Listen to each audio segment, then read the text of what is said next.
Guys, exercise po tayo. Dito lang po yan. Sa Oval.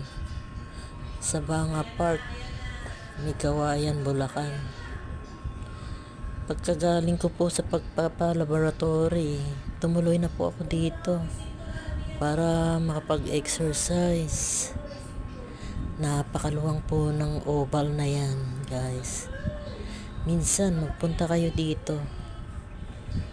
Meron silang court dito, meron silang halos yaring-yari na ito, pinagawa ni Mayor Villarica.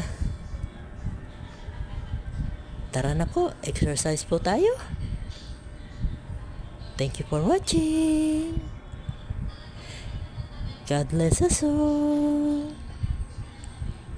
Maraming salamat po sa lahat ng sumusuporta sa akin. Salamat po.